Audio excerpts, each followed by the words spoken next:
ওম শান্তি। আজকে বাবার 21শে ফেব্রুয়ারি 2026-এর মুরলি। ক্লিয়ার আসছে আমার কথা? লিপিকা মাতা,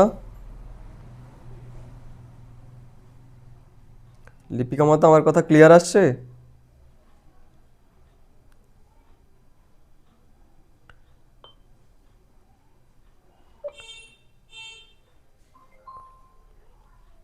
बाबा इसके बोलছে मीठे बच्चे, तुम बाप के पास आए हो अपनी सोई हुई तकदीर জাগানে।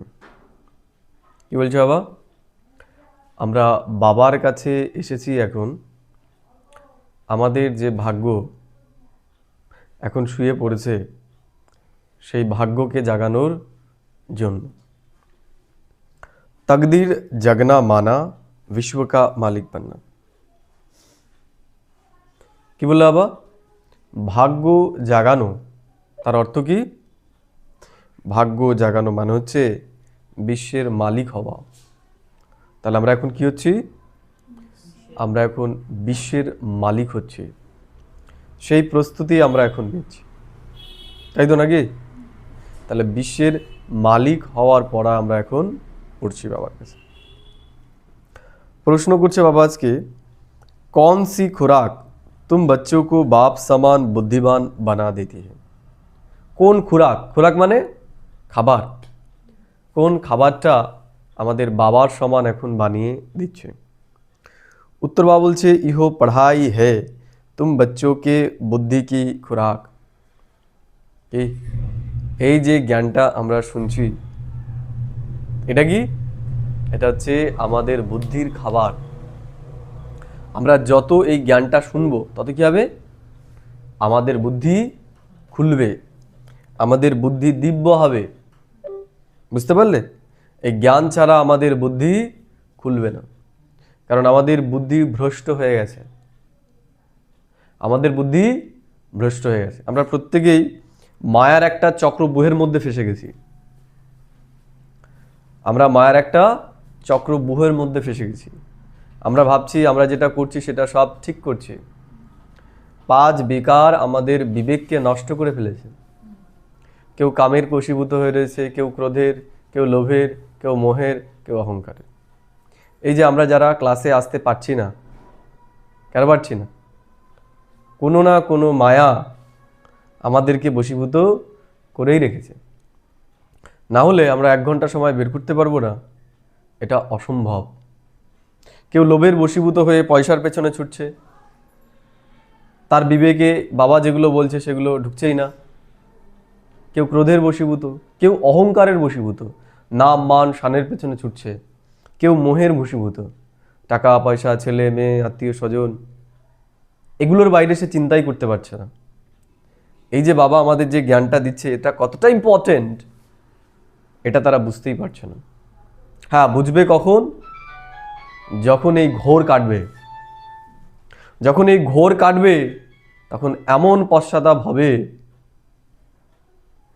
তারা আর সেখান থেকে বেরিয়ে আসতে পারবে না। ব্রাহ্মণরা তো এই নিয়েই ডিপ্রেশনে চলে যাবে অন্তিম সময়। অনেক ব্রাহ্মণ এই নিয়েই ডিপ্রেশনে চলে যাবে যে আমি কি করলাম। হয় কি হয় না পশ্চাতাপ? পশ্চাতাপ এই যে যারা মনে করো ছোট ছোট বিষয়ে ঝামেলা করছে, আমি যাব না, আমি করব না, তার মানে তারা ঈশ্বরকে চিনতেই পারেনি।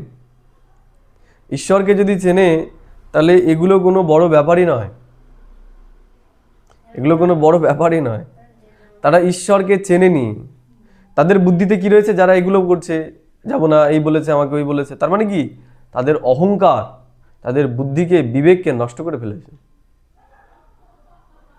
ঈশ্বর এসে শোনাচ্ছে, আমরা জেনে গেছি, তারপরে আমরা আসতে পারছি না, এর থেকে দুর্ভাগ্যের তো আর কিছু হতেই পারে না। এই জন্য বুঝি বা না বুঝি, যেটুকুই বুঝি, দেখো আসলে পরে তো লস নেই। বুঝতে পারছি না এর গুরুত্ব কি। এখন আমরা প্রত্যেকেই যতটা আমাদের বোঝা দরকার সেই বোঝাটা আমরা বুঝতে পারছি না। কিন্তু যারা তাও আসছে, মনে করো মিস করছে না, তাদের দেখো আফসোসের কিছু থাকবে না। শুনেছি তো, ভরেছি তো ভেতরে। বুঝতে পারলে? যেমন হতো না, মনে করো আগে দেখবে তোমরা যখন ছোট ছিলে তখন দাদুরা কি করেছে, মানে কেউ 5 টাকা 10 টাকায় জমি কিনে রেখেছে, তখন কোনো ফসলই হতো না হয়তো, ওইদিকে রাস্তাও ছিল না হয়তো, তাই না? এখন এখন সেই জমির দামই কোটি কোটি টাকা হয়ে গেছে। হয়তো একটা রাস্তা হয়ে গেছে, যেটা 5 টাকা, যেটা 100 টাকা দিয়ে কিনেছিল সেটা এখন 1 কোটি টাকা, তাই না? তাহলে সেই সময় যাদের অফার ছিল, ক্ষমতা ছিল, কেনেনি, তাদের অবস্থা। তা ঠিক দেখো, প্রত্যেকটা জিনিসের না সময় আছে। সময় আমরা সেই জিনিসটার গুরুত্ব বুঝতে পারি, সেটার ভ্যালু কতটা। তেমনি এই যে বাবা আমাদের জ্ঞান শোনাচ্ছে, আমরা বাস্তবিক পক্ষে বর্তমান সময়ে সেটার ভ্যালু কতটা সেটা বুঝতে পারছি না। কারণ 5 বিকার আমাদের বুদ্ধিকে ভ্রমিত করে রেখেছে।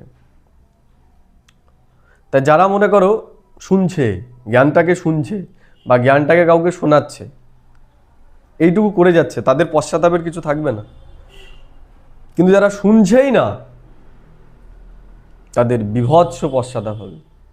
ঈশ্বরের শ্রীমত অনুসারে যারা চলছে না, তাদের বিভৎস পশ্চাতাপ হবে। এর জন্য বাবা বলছে যে এই জ্ঞান হচ্ছে আমাদের বুদ্ধির ভোজন, এই ভোজন আমাদের করতে হবে। তাহলে এই যে জ্ঞান, এটাই আমাদের 84 জন্ম আত্মাকে চালাবে। তাহলে খাবার যদি মজুত না থাকে তাহলে তো সে চলতে পারবে না। তাই জ্ঞানরূপী ভোজন আমাদের এখন জমা করতে হবে, আমাদের বুদ্ধিতে ভরতে হবে এখন। বুঝতে পারলে? এই জন্য বাবা বলছে ইহ পढ़ाई है तुम बच्चों के बुद्धि का खुराक, जो रोज पढ़ाई पढ़ते हैं अर्थात इस खुराक को लेते हैं उनकी बुद्धि पारस बन जाती है। তো বাবা বলছে যারা রোজ এই খোরাক নেবে, বুদ্ধিতে ভরবে, আস্তে আস্তে আস্তে আস্তে তাদের বুদ্ধি কি হয়ে যাবে? পারস বুদ্ধি হয়ে যাবে, দিব্য বুদ্ধি হয়ে যাবে তাদের। पारसनाथ बाप जो बुद्धिवानों की बुद्धि है वह तुम्हें आप समान पारस बुद्धि बनाते हैं। আমাদের এই শিক্ষাটা দিচ্ছে গে পারসনাথ, বুদ্ধিবানের যে বুদ্ধি, বুদ্ধিবানের যে বুদ্ধি, সে আমাদেরকে এখন পড়াচ্ছে। তাহলে এর থেকে শ্রেষ্ঠ জিনিস তো নয়, নেই কোনো কিছু। তাহলে যেই জিনিস যত শ্রেষ্ঠ হয় সেই জিনিসকে বোঝা তত কঠিন, যেই জিনিস যত উঁচু যত শ্রেষ্ঠ সেই জিনিসকে বোঝা বা চেনা তত কঠিন।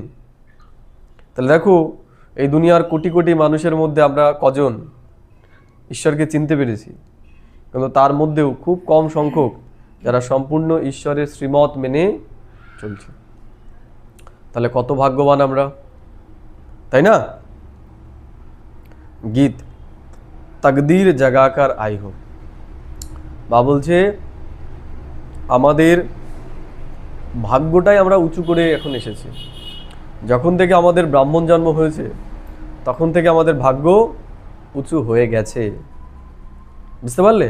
আমরা সত্যযুগে চলে গেছি অলরেডি, সেই কোয়ালিফিকেশন আমরা পাশ করে গেছি, কিন্তু এখন আমাদের যাত্রাটা হচ্ছে কি উঁচু পথ পাওয়ার, মহারাজা মহারানী হওয়ার। তাহলে আমরা সেখান থেকে নিজেকে বঞ্চিত করব কি করব না? আমরা কখনোই যেন বঞ্চিত না করি। এর জন্য বুঝি না বুঝি জ্ঞান আমাদের শুনতেই হবে রেগুলার, আর বোঝার তো আমাদের চেষ্টা করতেই হবে অবশ্যই। আর ঈশ্বর যে শ্রীমতগুলো আমাদের দিচ্ছে সেগুলো আমাদের অক্ষরে অক্ষরে পালন করতে হবে। আর আমাদের চিন্তা করতে হবে। কি চিন্তা করব? যেগুলো বাবা বলছে সেগুলো করলে আমার ক্ষতি কি, আর না করলে আমার ক্ষতি কি, এই দুটো জিনিসকে আমাদের পাশাপাশি রাখতে হবে। যেমন আমরা হিসাব করেই তো কোনো কিছু করি নাকি, হিসাব ছাড়া তো কিছু করি না। তাহলে এই হিসাবটাও আমাদের করতে হবে। এই যে আমরা আসছি সন্ধ্যেবেলা 1 ঘন্টা, এটা যে দিচ্ছি এটাতে আমার জীবনের কি ক্ষতি হবে, আর যদি না দিই তাহলে ঈশ্বর যেগুলো বলছে সেগুলো যখন বাস্তবিকতায় রূপ পাবে সেই সময় আমার কি ক্ষতি হবে। ओम शांति। गीत की लाइन सुनकर के भी मीठे मीठे बच्चों के रोमांच खड़े हो जाने चाहिए। বা বলছে এই গানের এক একটা লাইন শুনে আমাদের রোমাঞ্চ আসা উচিত। রোমাঞ্চ মানে লোম খাড়া হয়ে যাওয়া উচিত। হয়েছে?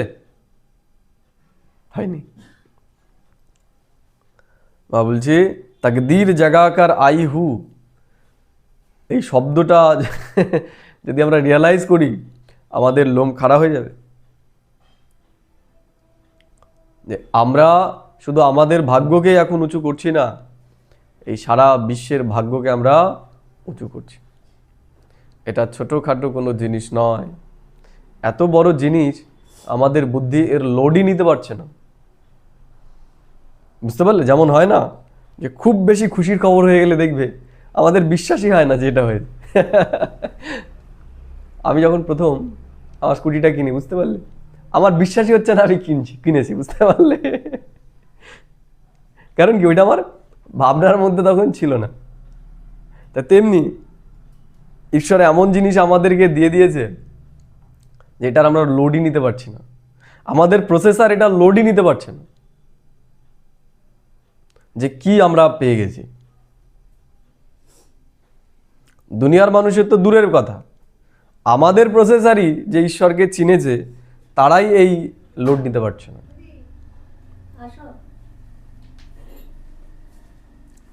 দেখবে যেমন হয় না, খুব ঠান্ডা যদি হয়, খুব ঠান্ডা যদি হয়, আমাদের কি হয়, সেই জায়গাটা পুরো একদম অসাড় হয়ে যায়, ওই ঠান্ডার অনুভূতি আর থাকে না। তেমনি ঈশ্বর এমন লেভেলের জিনিস দিয়ে দিয়েছে যে ওইটার আমরা আর করতে পারছি না। এর জন্য আমাদের কি করা উচিত? ডাইলিউট করা উচিত। ডাইলিউট মানে মানে এই দুনিয়ার জিনিসগুলোর সাথে একটু তুলনা করে একটু চিন্তা করা উচিত যে কি আমরা পেয়েছি। বুঝতে পারলে? মানে সে এতটাই জিস্ট জিনিস আমাদেরকে দিয়ে দিচ্ছে, আমরা এটা স্বাদই নিতে পারছি না। যেমন স্যাকারিন হয় না, একদম র ফর্মে যখন খাওয়া হয় ওটা স্বাদই বোঝা যায় না, তেতো হয়ে যায়। তেমনি বাবা এত শ্রেষ্ঠ জিনিস দিয়েছে, আমাদের বুদ্ধি ওইটাকে ডাইলিউটই করতে পারছে না, প্রসেসই করতে পারছে না। এর জন্য আমাদের চিন্তা করা উচিত যে কি আমরা পেয়েছি। এর জন্য বাবা বলছে যে এই গীতটা শুনে তাকদীর জাগাকার আই হো, এটা যতক্ষণ আমরা ডাইলিউট না করব, এটা তো একটা শব্দ, আমরা ভাগ্য জাগিয়ে এসেছি, আমাদের সাথে বর্তমানে আর খারাপ কিছু হতে পারেই না। আমরা যেটা দেখতে পাচ্ছি মনে হচ্ছে খারাপ হচ্ছে, সেটা হচ্ছে আমার দৃষ্টির ভুল, দৃষ্টিভ্রম। এই চর্মের চোখ দিয়ে দেখছি মনে হচ্ছে, এর জন্য মনে হচ্ছে যে আমার সাথে যেটা হচ্ছে খারাপ হচ্ছে। যদি আমরা বুদ্ধির নেত্র দিয়ে দেখি তাহলে দেখব আমার সাথে বর্তমানে খারাপ কিছুই হচ্ছে না, যা হচ্ছে সব ভালোই হচ্ছে। এর জন্য কি করা উচিত? এই যে কথাটা বলেছে, এই কথাটাকে নিয়ে একটুখানি চিন্তা করা উচিত, ডাইলিউট করা উচিত, ভাঙা উচিত, চিন্তনে থাকা উচিত, তাহলেই অনুভূতি আসবে। है तो कॉमन गीत परंतु इनका सार और कोई नहीं जानते। বা বলছে কমন, সাধারণ একটা গান এটা, কিন্তু দুনিয়ার মানুষদের ধারে কাছেও পৌঁছতে পারছে না এর অর্থের। আমাদের এখন এটাকে চিন্তা করে অনুভব করতে হবে। बाप ही आकर गीत शास्त्र आदि का अर्थ समझाते। তাহলে বাবা এসে এখন আমাদের গানের অর্থ, শাস্ত্রের অর্থ সব কিছুকে বোঝাচ্ছে। मीठे मीठे बच्चे यह भी जानते हैं कि कलयुग में सबकी तकदीर सोई हुई है। তাহলে এই যে কলিযুগ, এই কলিযুগে সবার বুদ্ধি কি হয়ে রয়েছে? শুয়ে রয়েছে। অর্থাৎ মানুষের বিবেক কাজই করছে না, এখন কাজই করছে না, বিবেক শেষ। বুঝতে পারলে? আমাদের ব্রাহ্মণদের বিবেকও কি, বাবা যখন এসেছিল তখন একটু জেগে উঠেছিল, এখন আবার শুয়ে পড়েছে।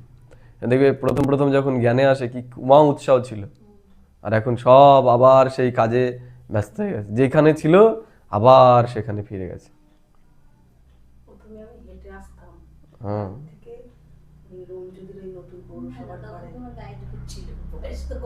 না না, সেটার জন্য না, সেটা বড় বিষয় নয়।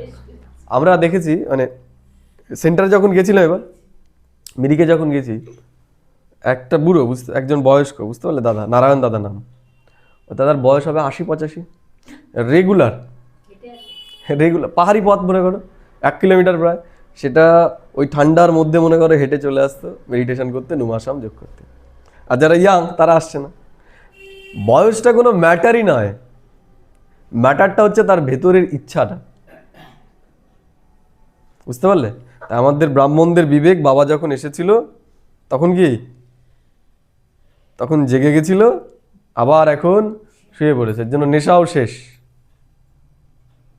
এর জন্য নেশাও শেষ।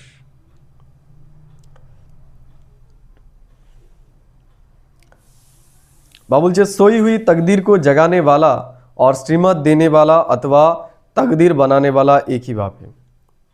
তাহলে শ্রীমত দিচ্ছে, আমাদের বিবেককে জাগ্রত করছে এক বাবাই। তাহলে আমাদের বিবেক জাগ্রত হবে কিভাবে? বিবেক জাগ্রত হবে কিভাবে? বিবেক জাগ্রত হবে যত যত আমরা জ্ঞান শুনবো এবং জ্ঞানটাকে নিয়ে আমরা চিন্তা করব, জ্ঞানটাকে নিয়ে আমরা চিন্তা করব। বাবা বলছে যোগ নয়, ইয়াদ। তোমরা যোগ যোগ শব্দ বলে এটাকে কঠিন করে ফেলো, তাই না? আটো সাটো করে তোমরা বসো, আসন কেটে তোমরা বসো, তোমরা হটি হয়ে যাও। এটা হট যোগ নয়, এটা জ্ঞান যোগ। এই জন্য বাবা বলছে এটা হচ্ছে ইয়াদ, তোমরা ইয়াদ করো, তাই তো নাকি? ইয়াদ করতে বলছে তো, তাহলে কি ইয়াদ করবে? এগুলোই, এই যে জ্ঞানটা কতটা আমাদের জীবনে ইম্পর্টেন্স, এটা নিয়ে আমাদের চিন্তা করতে হবে। এগুলোর আধারে আমাদের ব্রাহ্মণ জীবনটা আবার পুনরায় ট্র্যাকে ফিরবে, আমাদের ভিতরে খুশি আনন্দ থাকবে, আমাদের আচরণে পরিবর্তন আসবে। কিসের আধারে? ইয়াদের আধারে। কি ইয়াদ? আজকে ঈশ্বর কি বললো আমাকে? আজকে বললো এই জ্ঞানটাই হচ্ছে আমার বুদ্ধির ভোজন। তাহলে কিভাবে আমার বুদ্ধির ভোজন এই ইয়াদ, সেটা আমাকে চিন্তা করতে হবে। বাবা বললো এই ইয়াদের আধারে বা এই জ্ঞানের আধারে আমাদের বিবেক জাগ্রত হবে। তাহলে আমাদের বিবেক, বাবা যে বললো শুয়ে রয়েছে, তাহলে কিভাবে শুয়ে রয়েছে, এগুলো নিয়ে আমাদের বিচার করতে হবে।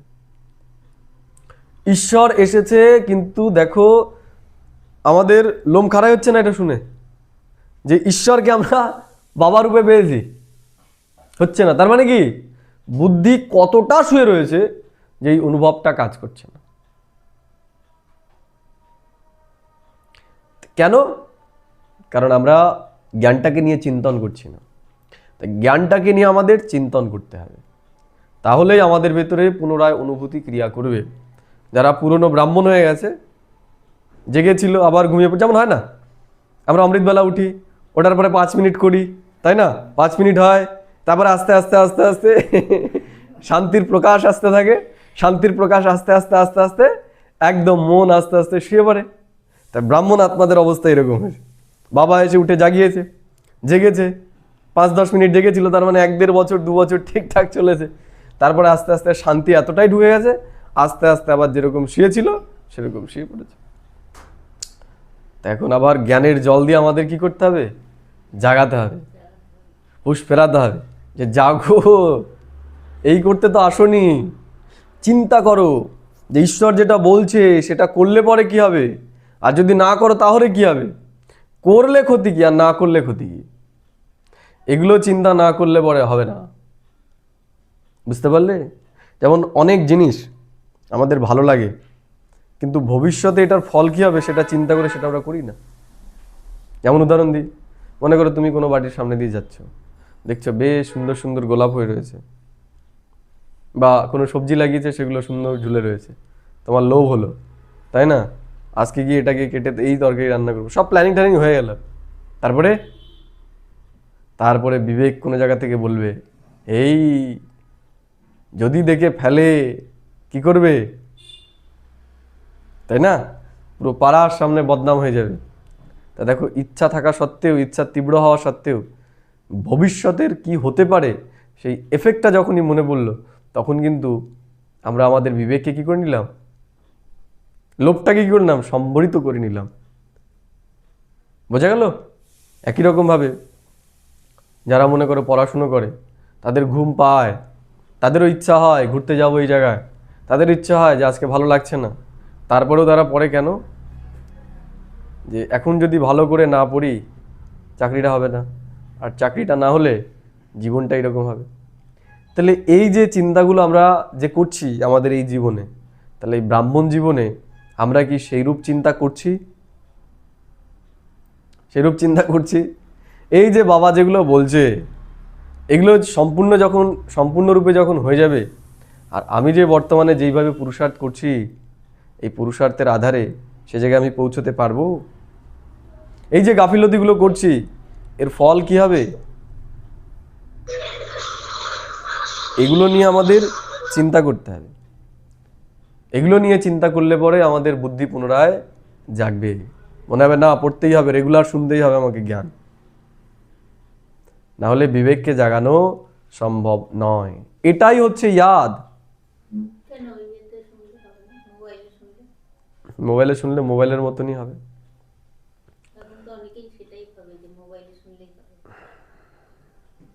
মোবাইলে যারা শুনছে তারা যখন ইউটিউবে শোনে তখন আলাদা, মোবাইলে যখন হোয়াটসঅ্যাপে শুনছে তখন আলাদা, আর যারা সামনাসামনি শুনছে তাদের আলাদা। তাহলে সব থেকে শ্রেষ্ঠ কি? সামনাসামনি শোনা, তারপরে কি হোয়াটসঅ্যাপে শোনা, তারপরে কি ইউটিউবে শোনা, আর তারপরে কি নিজে পড়া, আর তারপরে কি নাই শোনা। সব থেকে ভালো জিনিস, কোনো কষ্ট নেই, তাই না? এর জন্য আমাদের এগুলো নিয়ে চিন্তা করতে হবে। वही बैठ बच्चों की तकदीर जगाते हैं, जैसे बच्चे पैदा होते हैं और तकदीर जग जाती है।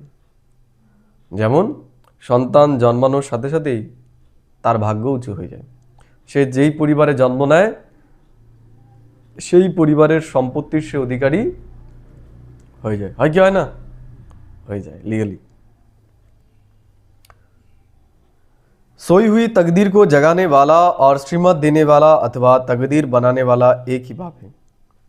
তাহলে বাবাই আমাদের শুয়ে থাকা ভাগ্যকে জাগাতে আসে, আমাদের বুদ্ধিকে জাগাতে আসে এবং আমাদের বেহাদের বাদশাহী দিতে আসে। কিসের মাধ্যমে? এই জ্ঞানের মাধ্যমে। দেখো জ্ঞানই হচ্ছে তার সাথে আমাদের সংযোগের আধার। জ্ঞান না শুনলে পরে তার সাথে আমাদের কানেকশন কি হবে? কাচাং, তাই না? যেমন বিদ্যুতের বিল না দিলে তার কেটে দেয়, আলো থাকে না, তেমনি আমরাও যদি এখানে পড়তে না আসি আমাদের লাইন কেটে যায়। তারা কতটা শক্তিশালী বহুত, যারা রেগুলার ক্লাস করে না, তাদের এই ভ্রম যে আমরা শ্রীমত অনুসারে চলছি, তারা সব করে, নিরামিষ খায়, ঠিক আছে, সব করে, কিন্তু একটা জিনিস করে না, না তারা জ্ঞান শোনে না তারা যোগ করে। তারা ভাবছে নিরামিষ খেয়েই হয়ে যাবে। ভ্রম, ভ্রম, বুদ্ধি কত। দেখো তাদের এইটুকু নেই যে এই জিনিসগুলো আমি পালন করছি কিসের জন্য? করছি জ্ঞানটাকে সঠিকভাবে পালন করার জন্য, কিন্তু সেগুলো বাদ দিয়ে এগুলোর মধ্যেই রয়ে গেছে। বুঝতে পারলে? এগুলো তো একটা মাধ্যম। যেমন ডাক্তার বলেছে যে তুমি ওষুধটাও খাবে, আর ওষুধটা ভালো করে যাতে কাজ হয় এর জন্য তুমি এই এই জিনিসগুলো খাবে না, টক খাবে না, তাই না? হোমিওপ্যাথি ডাক্তার বলে না তেঁতুলের টক খাবে না, এই খাবে না, ওই খাবে না, এটা বলে দিল। কেন? যে ওষুধটা দিয়েছে সেই ওষুধটা ভালো করে ধরার জন্য। এবার আমাদের মধ্যে কিছু পণ্ডিত ব্যক্তি আছে যারা বললো ডাক্তার বলে দিয়েছে যে এই তেঁতুল না খেলেই হবে, ফুচকা না খেলেই হবে, আমার রোগ সেরে যাবে, সে ওষুধটাই খাওয়া বন্ধ করে দিয়েছে। ওষুধটা না খেলে, খেয়েছি তো আবার কি, এখন এগুলো পালন করলেই হবে। আমাদের ব্রাহ্মণদের অবস্থাও সেই রকম। একই তো কথা, ওই একই তো ওষুধ, ওই গেলে পরে সেই একই ওষুধ দেয়, আর সাদা সাদা ওষুধ, কতদিন খাবো, আর ভালো লাগছে না। সেই একই তো জ্ঞান, আত্মা পরমাত্মা, এই 5000 বছর। ও না করলে হবে, ও যেগুলো বাবা বলেছে যে নিরামিষ টিরামিষ খাও, এইসব বাইরে খাওয়া যাবে না, এগুলো করলেই হবে। আর অমৃতবেলা উঠে করলেই হবে, যে করে মানে করলেই হবে, এই 45 মিনিট যে করে বসলেই হয়ে যাবে, স্বর্গের মালিক আমি হয়ে যাবো। তারা এটা ভুলে গেছে এগুলো হচ্ছে সেই বিধি, যে ওষুধটা যাতে ভালো করে কাজ হয় তার জন্য ওষুধটা খেতেও হবে। এর জন্য জ্ঞানটা রেগুলার শুনতে হবে এবং জ্ঞানটাকে নিয়ে চিন্তন এবং মন্থন করতে হবে। শুধু হাজিরি দিলে হবে না, প্রেজেন্ট প্লিজ করলেই হবে না, তাই না?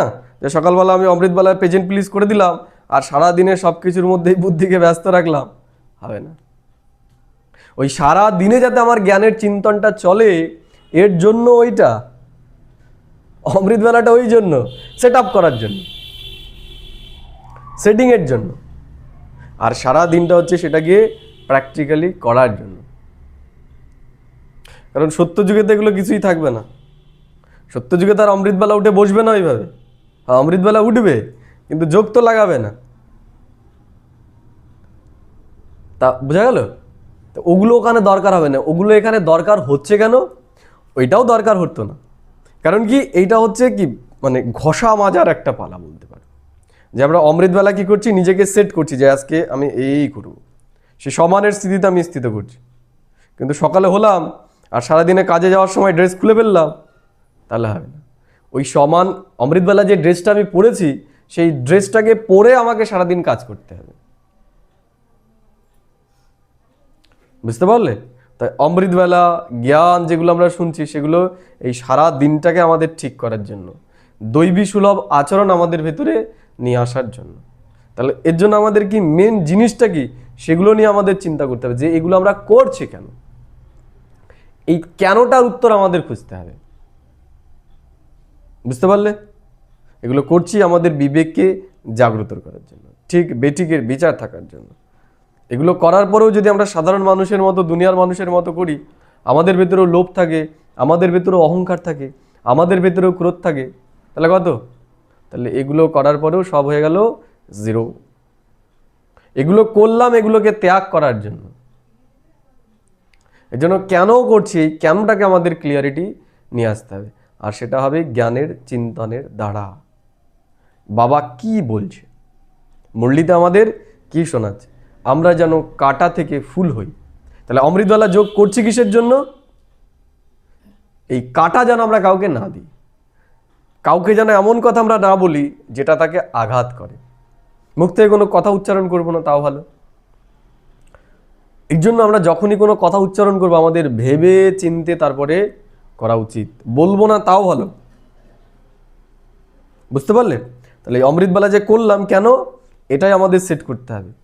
অমৃতবেলা কি করতে হবে? যেমন মনে করো একটা সমান আমি নিলাম যে আমি হচ্ছি দুঃখহর্তা, আমি হলাম দুঃখহর্তা সুখকর্তা, একটা সমান নিলাম। বা আরেকটা নিলাম, মনে করো যে আমি হচ্ছি বিঘ্ন বিনাশক আত্মা, সমানটা নিলাম। তাহলে বিঘ্ন বিনাশক আত্মা এটা আমার সমান, সমান মানে সমানের ড্রেস, এটা আমার সমানের সিট।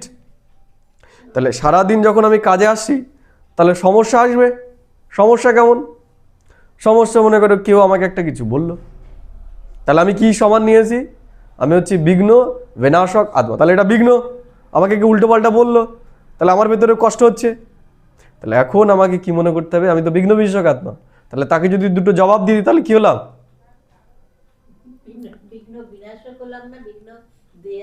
ক্রিয়েটার হলাম, তাই না? দেখা গেলো কেউ আমার নামে ওর কাছে বলেছে, আমি আবার কি করলাম? তার নামে বলে দিলাম। ও আবার ওর কাছে গেল, বানিয়ে বলেছে একটুখানি, তাই না? ও আমার নামে বলেছে, এই আমি কি একটু মশলা আমাকে একটু বেশি করে বলে দিয়েছি, সে আবার ওকে গিয়ে বললো, ও কি বললো? ওকে ডেকে নিয়ে আয়, তাই না? এই যে যেই জিনিসটা আমি তৈরি করলাম, এটা কি হলো? বিঘ্ন বিনাশক, বিঘ্ন ক্রিয়েটার। তাহলে সমান আর এক হলো না।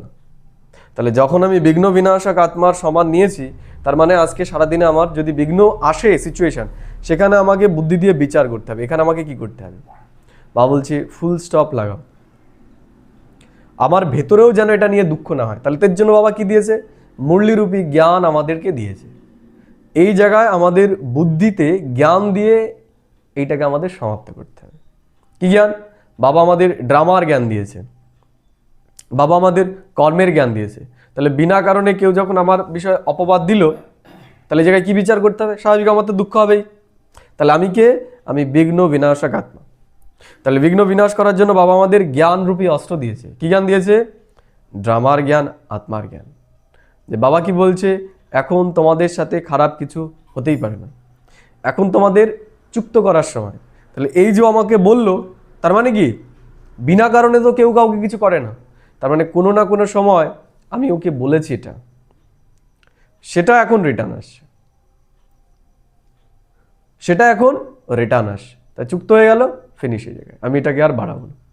কি হয়ে গেল? তাহলে আমি কি হয়ে গেলাম? বিঘ্ন বিনাশক আত্মা হয়ে গেলাম। আমি সেটাকে নিয়ে আর কি বাড়ালাম না, বিঘ্ন ক্রিয়েট করলাম না। তাহলে অমৃতবেলা যে সমানটা নিয়ে এলাম, এটা কি হলো? প্র্যাকটিক্যাল হলো। তাহলে প্র্যাকটিক্যাল যখনই হলো তখন কি হয়ে যাবে? এটা আমার স্বভাব তৈরি হয়ে যাবে। তাহলে এই যে স্বভাবটা আমি তৈরি করলাম, এটা কোথায় যাবে? স্বভাব, আমার ভাব হয়ে গেল তো। তাহলে এটা যখন হয়ে গেল, এই স্বভাবটাই আমার সাথে যাবে সত্যযুগে। বুঝতে পারলে? আর আমি রোজ অমৃতবেলা করছি প্র্যাকটিস, আমি বিঘ্ন বিনাশক, আমি বিঘ্ন বিনাশক, আর কেউ একটা কিছু বলে দিলে পরেই হয়ে গেল। তার মানে কি ওটা বারবারই আমার সাথে হয়। যেমন মনে করো কোনো একটা ক্লাসে যদি আমি পাস না করতে পারি, তাহলে কি পরীক্ষাটা আমাকে বারবারই দিতে হবে। তাহলে কেউ আমাকে উল্টো পাল্টা ততক্ষণ বলবে যতক্ষণ আমি সেটার দ্বারা ডিস্টার্ব হব। কারণ কি? আমি সেটাতে পাস হতে পারছি না। যেদিন আমি আর সেটাতে ডিস্টার্ব হব না, আমাকে আর দুঃখী করতে পারবে না, একটা সময় দেখবে সেটা আর আমাদের জীবনে আসবেই না। তাহলে অমৃতবেলার সেটিং, স্থিতিতে স্থিত হওয়া আর সারাদিন সেটাকে মনে রাখা, এটাই হলো যোগযুক্ত স্থিতি। তাহলে এগুলো আমাদের মনে রাখতে হবে, তাহলেই আমাদের এই ব্রাহ্মণ জীবনে উন্নতি হবে। আর আমরা পুনরায় শুয়ে পড়ব না। শুয়ে পড়ার কারণ কি? আমাদের বিধি ঠিক না হওয়া। বিধির আধারেই সিদ্ধি প্রাপ্ত হয়।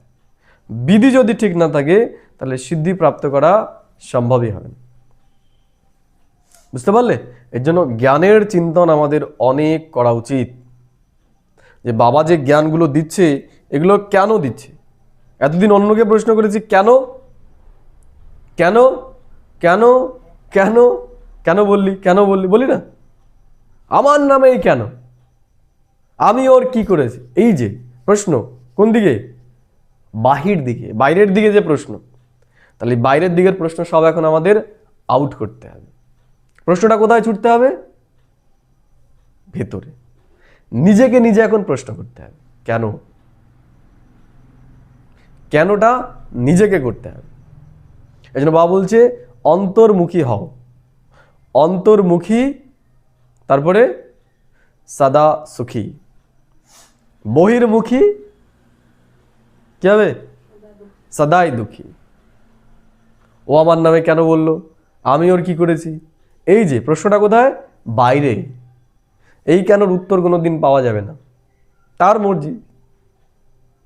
আর এখানে যখন আমি করব, আমি কেন করছি, তাহলে আমার মর্জি যেটা, সেটা আমি শুধরাতে পারি। এর জন্য প্রশ্ন এখন বাইরে নয়, প্রশ্ন এখন ভেতরে করতে হবে। বুঝতে পারলে? বাবা যেগুলো বলছে, যে বাবা আজকে বললো, যে গীতটা শুনে আমাদের ভেতরে একদম লোম খাড়া হয়ে যাওয়া উচিত। তাহলে নিজেকে প্রশ্ন করতে হবে যে কেন আমার লোম খাড়া হচ্ছে না? আমি ঈশ্বরকে পেয়েছি, যতটা আমার অনুভব হওয়া উচিত সেই অনুভবটা আমার হচ্ছে না কেন? ঈশ্বরের এই জ্ঞানটা শোনার প্রতি যেমন দেখিয়েছে, বাবা বলছে যে তোমরাই হচ্ছে গোপ গোপী। বাবা বলছে তোমরাই হচ্ছে গোপ গোপী। তাহলে ওখানে ভক্তিমার্গে যে দেখিয়েছে যে তারা কাটার ওপর দিয়ে চলে যাচ্ছে, তাই না? তাদের বাড়িতে কত বাধা, তারপরেও তারা ছুটে আসছে। আর সত্যিকারের মুরলি এখন আমরা শুনছি, কিন্তু আমাদের ভেতরে সেই আকর্ষণ নেই কেন? বুঝতে পারলে? সেই প্রশ্নটা কাকে করতে হবে? আমাদের নিজেদেরকে। কারণ সমস্যাটা আমার ভেতরে, সমস্যাটা বাইরে নয়, সমস্যাটা আমার ভেতরে। তাহলে আমাকেই সেটা সমাধান করতে হবে। আর নাহলে এই যে কজন আসছে 4-5 জন, ওই তাদের নামই গোপ গোপীর লিস্টে পড়বে, যাদের ভেতরে সেই জিনিসটা আছে। বুঝতে পারলে? এই জন্য গোপ গোপী তো সবাইকে দেখানো হয়নি, কিছু সংঘ।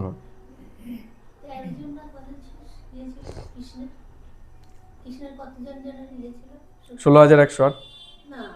তাহলে অষ্টসখী। অষ্টসখী মানে সজ্জিত থাকতো সবসময়। তাহলে আমাদের দেখতে হবে তাহলে আমরা কোন সখীর মধ্যে পড়ছি। আমরা তো 16,000 লিস্ট থেকে মনে হয় বেরিয়ে যাচ্ছি। তা সেটা জিজ্ঞেস করতে হবে যে কেন হতে পারছি না, হতে তো হবে। যাদের ভেতরে সেই কৌশিস থাকবে, যারা জ্ঞানটাকে ছাড়া থাকতে পারবে না, ছুটে আসবে যেখানেই থাকুক, যাই করুক শুনবে, তারাই তো প্রকৃতপক্ষে সেই সখী, তাদেরই গায়ন হচ্ছে। তা সেটা তো আমরাই।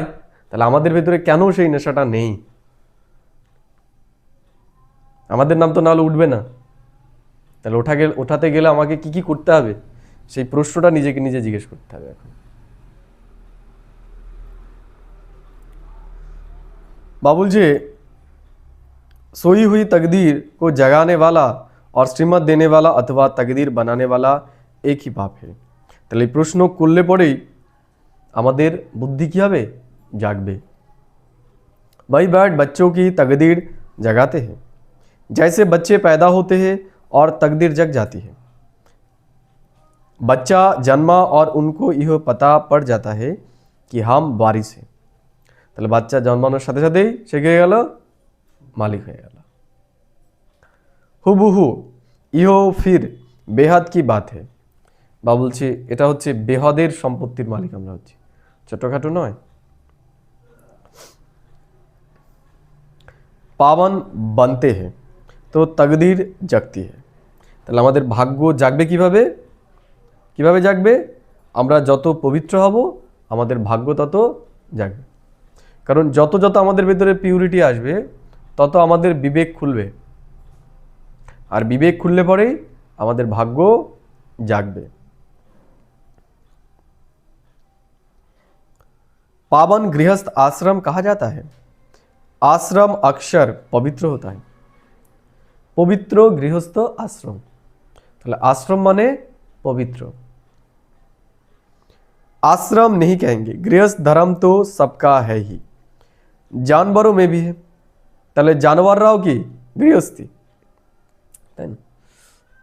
লাভ বার্ড বলে এক ধরনের পাখি আছে, ওদের যদি জোড়ার একটা কেউ মারা যায়, একটা পাখি যদি মারা যায়, ও আর সারা জীবনে কাউকে সঙ্গী বানায় না। রাজার সম্পর্কে বলা হয় যে রাজহাঁসও যদি মনে করো তাদের যে জুটি থাকে, জুটির একটা মরে গেলে পরে ও আর সারা জীবনে কারোর সাথে জুটি বাঁধে না। বুঝতে পারলে? এরা তো মানুষের থেকে উত্তম, এরা তো মানুষের থেকে উত্তম তার মানে। আর মানুষ যেগুলো করে সেগুলো তো পশু পাখিও করে না, করে? মানুষ যেগুলো করে, দেখো এখন কিরকম যুগটা পড়েছে, এই যে আমরা কিন্তু কম বয়সে এত ডিভোর্স শুনিনি। এই একটা মানুষের কতবার বিয়ে হচ্ছে, একটা বিয়ে হচ্ছে তার একটু বিয়ে মানলো না, আবার আরেকটা। তার মানে কি যে সংসার ধর্মটাও মানে সংসারটাও মানুষ ঠিক করে করছে না, মানে পশু পাখির থেকেও নিচে, পশু পাখির থেকেও নিচে নেমে গেছে। তাই ঈশ্বর এসে আমাদের সেই বিবেকটাকে এখন জাগ্রত করছে। করছে কেন এগুলো? কারণ মানুষের বিবেক নষ্ট হয়ে গেছে। কালকে একটাই দেখছিলাম, আমি বলতে পারবো না এই জায়গায়, এমন একটা ঘৃণ্য জিনিস, অকল্পনীয়, অকল্পনীয়, সেটা মানুষ করছে।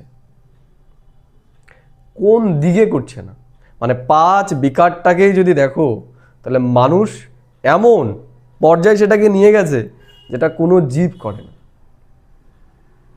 কোনো জীবই করতে পারে না। তার মানে কি মানুষের বিবেক যত উত্তম ততটাই অধম, বিকারগ্রস্ত হয়ে গেছে। আর যারা বিকারগ্রস্ত হয়ে গেছে তাদের বুদ্ধি তো কাজই করবে না, ওই চক্রের মধ্যেই তারা আবদ্ধ হয়ে যাবে। তাদেরকে যতই বোঝানোর চেষ্টা করো তারা বুঝবে না। বুঝতে পারলে? তাদের বিচার ক্ষমতাই নষ্ট হয়ে যায়। এর জন্য মনে রাখতে হবে যে আমাদের এখন পবিত্রতাকে ধারণ করতে হবে। পিউরিটির আধারেই কি হবে? বুদ্ধির ওই লেয়ারগুলো উঠবে আস্তে আস্তে, যত আমরা পিওর হব। আর পিউরিটির আধার এই যে বাবা জ্ঞান আমাদের দিচ্ছে, এই জ্ঞানটাকে দিয়ে বুদ্ধিটাকে ঘষতে হবে আমাদের। বুঝতে পারলে? এর জন্য অন্যকে নিয়ে চিন্তা করার সময় তো আমাদের এখন নেই। আমাদের বুদ্ধিতেই এত জং পড়ে রয়েছে, এত লেয়ার পড়ে রয়েছে, ওগুলোকেই এখন আমাদের তুলতে হবে। বা বলছে গৃহস্থ ধর্ম তো সবকা হ্যাঁ হি, তাহলে গৃহস্থ ধর্ম কি করছে, জন্তু জানোয়াররাও পালন করছে, মানুষের থেকে বেটার, মানুষের থেকে ভালো করছে তারা।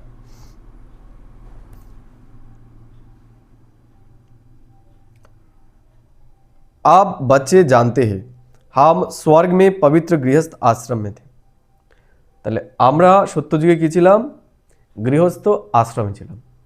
আশ্রম মানে যেখানে পবিত্রতা থাকে।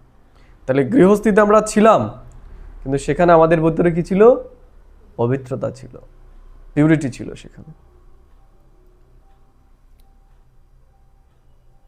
देवी देवता थे, उन्हों की महिमा भी गाते हैं, सर्वगुण संपन्न 16 कला संपन्न।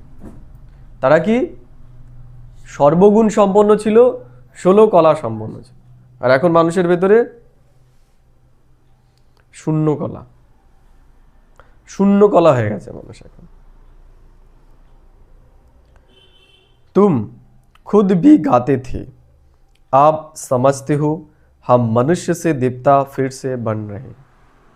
তাহলে আমরা এখন বুঝতে পারছি কি হচ্ছে, আমরা এখন মানুষ থেকে দেবতা হচ্ছি। কি করে হব, ঈশ্বর যে জ্ঞান আমাদের শোনাচ্ছে সেই জ্ঞানটা ঈশ্বরের কাছ থেকে শুনে আমাদের নিজেকে নিজে শোনাতে হবে।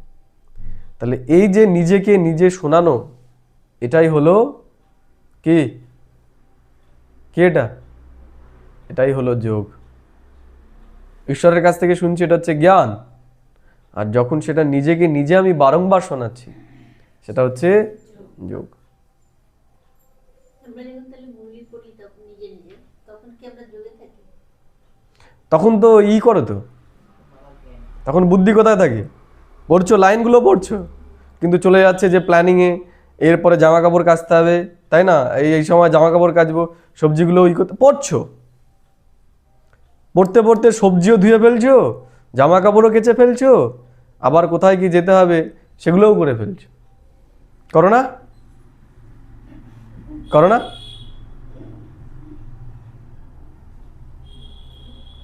তা যোগ কখন হবে? হ্যাঁ, এটাই যোগ হবে যখন ওই প্রত্যেকটা লাইনকে আমরা অনুভব করব।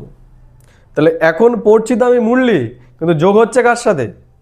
যোগ হচ্ছে রান্নাবান্না কি করব তার সাথে, জামা কাপড় ধোয়ার সাথে, এগুলোর সাথে, সারাদিনে কি করব, বাজার যাব কখন, তারা কোন শাড়িটা দেখেছিলাম সেই শাড়ির চিন্তা, তাই না?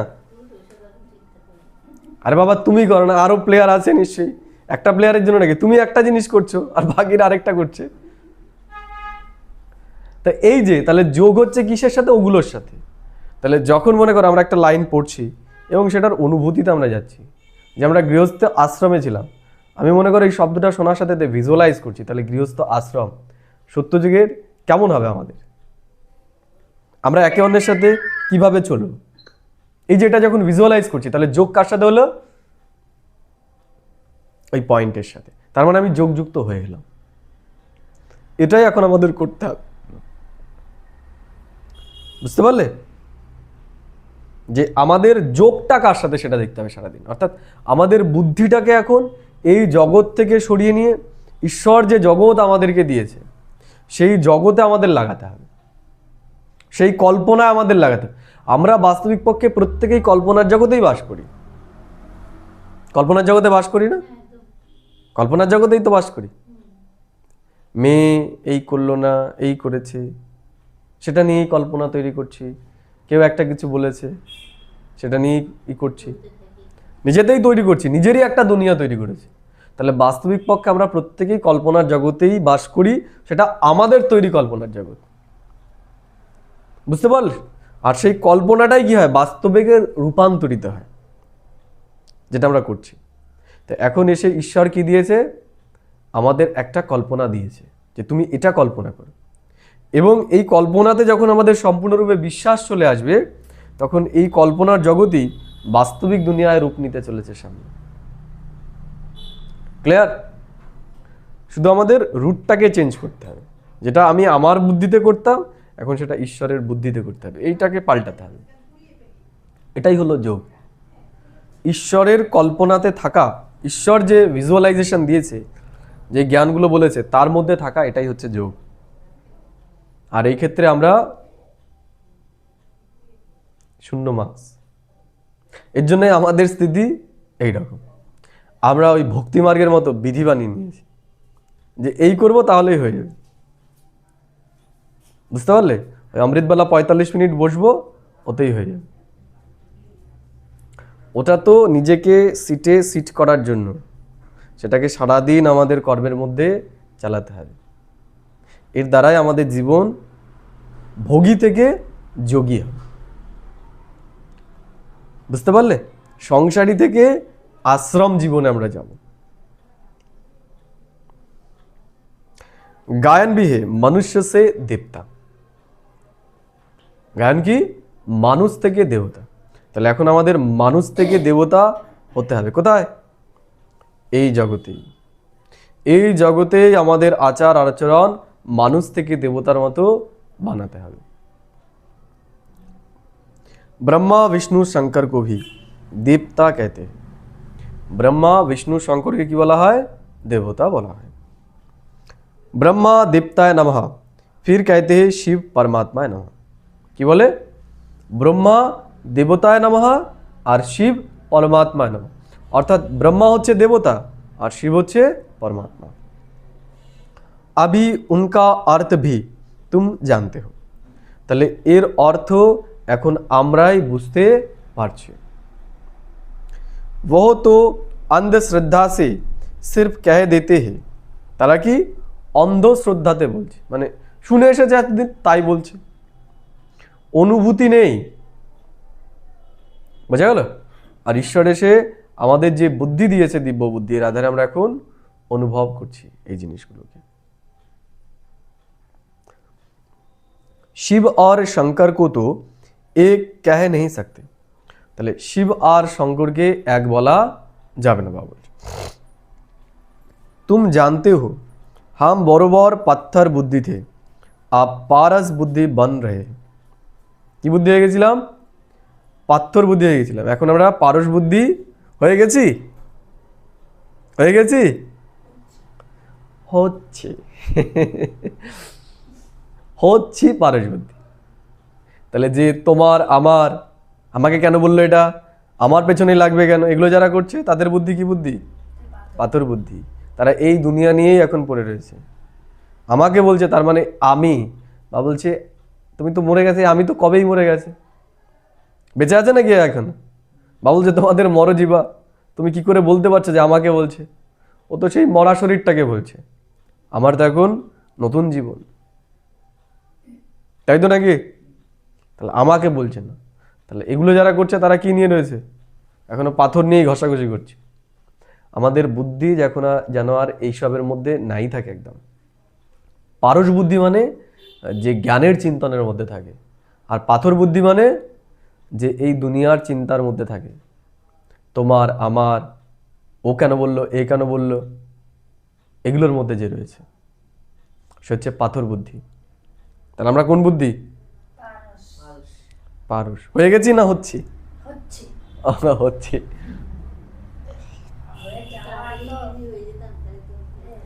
तुम यहाँ आते हो পারস বুদ্ধি बनने। তো বাবা বলছে তোমরা এখানে আশ্রয় হচ্ছে পারস বুদ্ধি হওয়ার জন্য, এগুলো বের করার জন্য, এগুলো বুদ্ধি থেকে বের করার জন্য। পারসনাথ के भी मंदिर है। তাহলে পারসনাথেরও মন্দির আছে। वहाँ मेले लगते हैं, परंतु इहो किसको पता नहीं कि पारसनाथ कौन है। তাহলে তারা পারসনাথের দর্শনেও যাচ্ছে, সবই করছে, কিন্তু পারসনাথ কাকে বলা হয় সেটা তারা জানে না। वास्तव में पारस बनाने वाला तो बाप ही है। তাহলে পারস একমাত্র বানাতে পারে আমাদের বাবাই, তাছাড়া আর কেউ পারে না। वो है बुद्धिवानों की बुद्धि। তাহলে বাবা হচ্ছে বুদ্ধিমানেরও বুদ্ধি।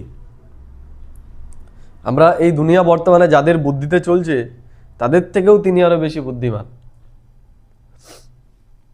यह ज्ञान है तुम बच्चों की बुद्धि के लिए खुराक। তাহলে জ্ঞান আমাদের বুদ্ধির জন্য খোরাক। তাহলে যে যত জ্ঞান তার বুদ্ধিতে ভরবে কি হবে? তার বুদ্ধি বিরাট হবে, তার বুদ্ধি বিরাট হবে। এর জন্য ভাবো কত ধ্যান দিয়ে আমাদের এখন এই জ্ঞান শুনতে হবে। যে যত জ্ঞান শুনবে, জ্ঞান নিয়ে চর্চা করবে, চিন্তন করবে, তার বুদ্ধি তত খুলবে। আর যে যত জ্ঞান কম শুনবে, তার বুদ্ধি তত কি হবে? লক হয়ে যাবে। সে তোমার আমার এ কেন বললো, ও কেন বললো, এগুলো নিয়েই চলবে। ইহো দুনিয়া হে কাটো কা জঙ্গল। তাহলে এই দুনিয়া এখন কি হয়ে গেছে? কাটার জঙ্গল। তাহলে কাটার জঙ্গল দিয়ে যখন যাব, তখন কাটা ফুটবে কি ফুটবে না? কাটা তো ফুটবে, এটা স্বাভাবিক ব্যাপার, তাই না? তাহলে যদি ভাবি আমি কাটা কেন লাগছে, তাহলে তো আমি এগোতে পারবো না। এটা কাটার জঙ্গল, এটা আমাদের একসেপ্ট করেই নিতে হবে। এর জন্য কি আমাদের প্রোটেকশন নিয়ে নিতে হবে, প্রোটেকশন নিয়ে নিতে হবে। কাটা ঢুকবে বললেই তো হবে না, তাই না? আমাদের প্রোটেকশন নিয়ে নিতে হবে। তাহলে সেই রকম জামা প্যান্ট পরেই এই জঙ্গলে বেরোতে হবে, সেই রকম জিনিস পরেই আমাদের বেরোতে হবে, তাই না? যেমন তোমরা যখন রান্না করো, নিশ্চয়ই ওই গরম হাঁড়িটা হাত দিয়েই ধরো না, জানো ওটা গরম, ওটা ধরলে পরে ছাকা লাগবেই, এর জন্য কিছু হাতে নিয়েই সেটাকে ধরো। তেমনি এই দুনিয়া কাটার জঙ্গলে, এই দুনিয়াতে যখন যাব আমরা, কারোর সাথে ভালো করলে পরেও সে আমাদেরকে কাটা দেবে। তার জন্য কি নিজেকে প্রোটেক্ট করার জন্য প্রোটেক্টার ব্যবহার করতে হবে। বুদ্ধিকে এই দুনিয়াতে রাখাই যাবে না, ওই দুনিয়াতে তুলে রাখতে হবে, তাহলে এই দুনিয়ার কাটা লাগবে না। কিতনা এক দো কো দুঃখ দিতে হ্যাঁ। তাহলে এখানে সবাই কি করছে? একে অন্যকে দুঃখ দিচ্ছে। अभी है ही तमो प्रधान रौरव नरक। কেমন নরক? रौरव नरक। गरुड़ पुराण में तो बहुत रोचक बातें लिख दी है, তাই না? গরুণ পুরাণে কি রোচক বিষয় বলে না, আমার ভেতরে যে জ্বালাটা হচ্ছে, সেই জ্বালাটা যদি তোকে দেখাতে পারতাম তাহলে বুঝতে পারতি, তাই না? ওই গরম তেল লাগলে পরে ওই রকম হয় না।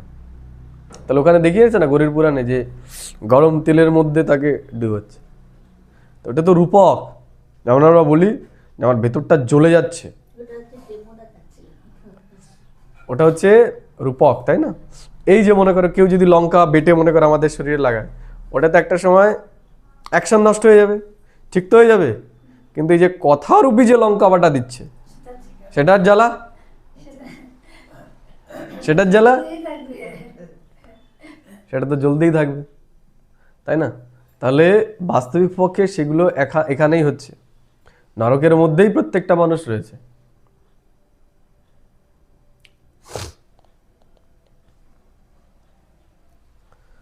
अभी तुम बच्चों की बुद्धि को खुराक मिल रही है। তাহলে বাবা এখন কি দিচ্ছে? আমাদের বুদ্ধিকে খোরাক দিচ্ছে, মলমগুলোও দিয়ে দিচ্ছে আমাদের। মলম দিচ্ছে না? দিচ্ছে না? মলম দিচ্ছে। তাই লোকে যদি পড়াতে আসে তাহলে মলম লাগিয়ে দিতে হবে, তাই না? পড়াবে তো অবশ্যই, নেচারই এরকম। তাহলে আমাদেরকেও জ্বালাবে, কিন্তু আমাদের কাছে মলম আছে। মলম কি? এই জ্ঞানরূপী মলম। এই জ্ঞান আমাদের তুরন্ত কি লাগাতে হবে। যেমন ওই তেল পড়ে গেলে সাথে সাথে কি করো? লাগিয়ে দাও না, বাম লাগিয়ে দাও। তো বাম লাগালে আর কি হয়? ফুসকা আর পড়বে না, জ্বালা আর হবে না। আর যদি বাম না লাগাও, ফুসকা পড়বে, তাই না? তাহলে বাম থাকলেই তো হবে না, সেটাকে লাগাতেও হবে সঠিক সময়। ওই তেল পড়ার সাথে সাথেই বামটাকে লাগাতে হবে। তেমনি কেউ যখনই আমাদেরকে কিছু বললো খারাপ কথা, যেই কষ্ট লাগা শুরু হলো, তখনই আমাদের এই জ্ঞানরূপী বাম লাগিয়ে দিতে হবে। তাহলে ফুসকাও পড়বে না আর অসুবিধা হবে না। আর না হলে যদি না লাগাই, তখন ফুসকা পড়বে, ওটা ফাটবে, ঘা হবে, তাই না? তারপরে মনে বলল, আরে বামটা তো ঘরেই ছিল, এই জ্ঞানটা তো ছিল আমার কাছে, তাই না? হয় নাকি এরকম? তাহলে সঠিক সময় আমাদেরকে ব্যবহার করতে হবে, যখন লাগলো তখনই আমাকে ব্যবহার করতে হবে। বেহাত কা বাপ খুরাক দে রে। তাহলে বাবা এখন আমাদের খুরাক দিচ্ছে। ইয়ো হে পড়াই। এটা কি? এটা হচ্ছে পড়া। আর পড়ার আধারেই আমরা উঁচু পদ পাই। দুনিয়াতে দেখো যেখানেই যাবে সেখানেই পড়া, তাই না? যে চিত্রকার তার তো পড়ার দরকার নেই। দরকার কেন? পড়বে কেন? সে তো ছবি আঁকবে শুধু। ছবি আঁকতে গেলেও ছবি আঁকতে গেলেও দরকার, পড়া দরকার, ছবি সম্বন্ধে পড়া দরকার। ছবি সম্পর্কে পড়া দরকার, যে কে কবে আসলো, কোন কে স্টাইলে করেছে, সেগুলোর জন্য তোমাকে, ছবিটা তো প্র্যাকটিক্যাল, তোমাকে থিওরিও পড়তে হবে। তাহলে মেন কোনটা, থিওরি না প্র্যাকটিক্যাল? কোনটা কোনটা মুখ্য? থিওরিটা মেন নাকি প্র্যাকটিক্যালটা মেন? থিওরিটা করছো কিসের জন্য? থিওরিটা করছি আমরা প্র্যাকটিক্যালটাকে ভালো করে করার জন্য। প্র্যাকটিক্যালও দরকার, তার প্র্যাকটিক্যালে ফেল করলে পুরোটাই fail। থিওরিটা পড়ছি কেন আমরা? প্র্যাকটিক্যালটাকে ভালোভাবে করার জন্য। ডাক্তারি বইগুলো পড়ছে কেন? প্র্যাকটিক্যালি তো চিকিৎসা করার জন্য। মনে করো সে থিওরিটা পড়েছে কিন্তু প্র্যাকটিক্যালে করতে গিয়ে পারছে না। যেমন হয় না বর্তমানে যে ইঞ্জিনিয়ারগুলো তৈরি হচ্ছে ভারতবর্ষে, ওদের পুঁথিগত তো জ্ঞান আছে, কিন্তু যদি বলো একটা মোবাইল ছাড়িয়ে দাও, ওই কারেন্টের এই ফিউজটা লাগিয়ে দাও, ইলেকট্রিক্যাল ইঞ্জিনিয়ার একটা ফিউজ লাগাতে পারবে না। বুঝতে পারলে? তা তেমনি এই জ্ঞানটা হচ্ছে থিওরি, আর এই বাস্তবিক জীবনে যেগুলো আমরা করছি সেগুলো হচ্ছে প্র্যাকটিক্যাল। তাহলে দেবতা বাবা হতে বলছে, তাহলে দেবতা যদি আমরা না হতে পারি তাহলে এখনকার ইঞ্জিনিয়ারদের মতো অবস্থা হবে, কোনো কাজ বাজ থাকবে না, বেকার। লাস্ট পেছনে থাকবে বিটেক আর 1500 টাকার লাইনে গিয়ে হাত বাড়াবে। বুঝতে পারলে? তাই আমাদেরও দেবতার এরকম একটা লাইন হবে, ঠিক আছে? বেকার দেবতা, তাদের জন্য ভাতা দেওয়া হবে। কারা এরা? এরা শুধু থিওরিটাকে করেছে, প্র্যাকটিক্যাল এরা করেনি। প্র্যাকটিক্যালটা মুখ্য। থিওরিটা যেমন ইম্পর্টেন্ট, তার থেকেও ইম্পর্টেন্ট হচ্ছে প্র্যাকটিক্যাল। প্র্যাকটিক্যালটা হবে কখন? যখন আমরা বুদ্ধিতে এগুলো নিয়ে অনেক বেশি চিন্তা করব।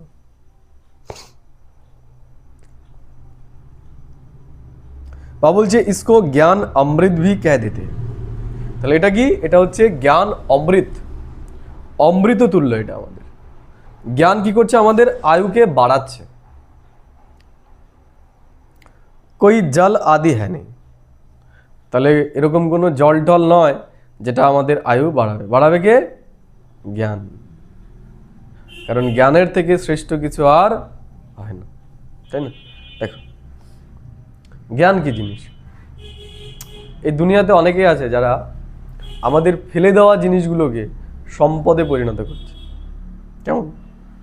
একটা স্টার্ট আপ আছে যারা কি করে, এই পুজো করার পরে আমরা কি করি? ফুলগুলোকে ফেলে দিই, তাই না? তাহলে যখন ফেলে দিচ্ছে তখন কি হচ্ছে? সেটা যেখানে ফেলছি সেই জায়গাগুলো নোংরা করছে। ওরা কি করছে? সেই ফুলগুলোকে নিয়ে গিয়ে সেগুলোকে রিসাইকেল করে সেগুলো দিয়ে দামি, কম দামের নয়, দামি ধূপকাঠি তৈরি করছে। ওই ফুল দিয়ে ন্যাচারাল ধূপকাঠি, ফুলের তো গন্ধ নেই, ন্যাচারাল ধূপকাঠি ওরা তৈরি করছে। তাহলে দেখো, যেটাকে আমরা ফেলে দিলাম, আমাদের কাছে মূল্য নেই, তাহলে ওদের কাছে জ্ঞান থাকার জন্য সেটা দিয়ে কী করছে? ওরা সম্পদ তৈরি করছে। এমন মনে করো এই যে কলা গাছ তো আমরা ফেলে দিই, তা বর্তমানে কি করছে? ওই কলা গাছ দিয়ে ফাইবার তৈরি করে সেটা দিয়ে বিভিন্ন রকম জিনিস তৈরি করছে।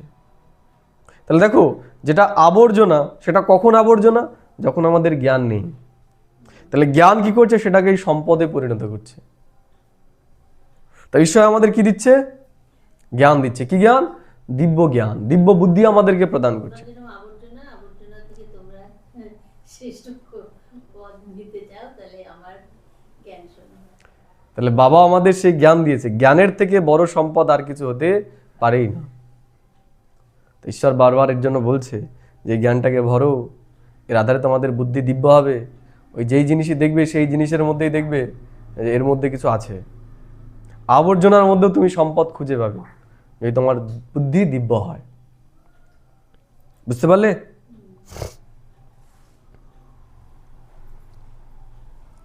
বাবা বলছে अंजलि जो देते हैं वो ऐसे नहीं कहते हैं कि यह पतितों को पावन बनाने वाला है, गंगा जल के लिए कहते हैं पतित पावनी है। তাহলে গঙ্গা জলের জন্য বলা হয় গঙ্গা জল হচ্ছে পতিত পাবনী। कहते भी है मनुष्य मरे तो गंगा जल मुख में हो, তাই না? মরার সময় দিয়ে দাও একটুখানি, স্বর্গে চলে যাবে। কত সহজ জিনিস, তাই না? 5 টাকার একটা গীতা এইটুকু সাইজের, ওই দিয়ে দেবে, হয়ে যাবে। 5 টাকা না, গীতাগুলো কত করে? 20 টাকা। ও 20 টাকা। দেশলাই খাপ গীতা। আমি দুটো কিনেছি।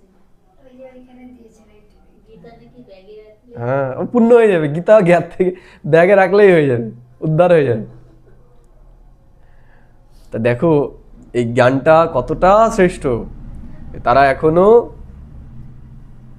বিজনেস করছে এটা নিয়ে। তো এই যে বাবা এই একটা পয়েন্ট মনে করো, গীতা পড়া যায় না তো, তাই না? এত মানে তা দেখো যে জ্ঞানের গুরুত্ব কতটা। তা বাবা বলছে ওই গীতা যেমন পড়তে পারছো না তাও পূর্ণ হয়ে যায়, তাহলে এখানে এসে যদি কিছু বুঝতেও না পারো তাও যদি বসে থাকো, ওই যে কানের এই পাশ ওই পাশ হচ্ছে, এতেই কি হচ্ছে, কানের ভেতরে যে ময়লাগুলো রয়েছে সেগুলোও পরিষ্কার হয়ে যাবে। বুঝতে পারলে? এর জন্য এই জ্ঞানটা এতটাই গুরুত্বপূর্ণ, এটা আমাদেরকে শুনতে হবে, বুঝি বা না বুঝি করতেই হবে। যদি নাও পারি অ্যাটেন্ডেন্সটা অন্তত দিতে হবে। আর এগুলো নিয়ে চিন্তা করলে তো আরো উত্তম। যারা বুঝবে না তারা তো থাকতে পারবে না। আমরা তো বুঝে গেছি, তারপর অনেক সময় আমাদের মাথার উপর দিয়ে বেরিয়ে যায়, ভালো লাগে না, ভালো লাগলেও এসে বুঝতে হবে।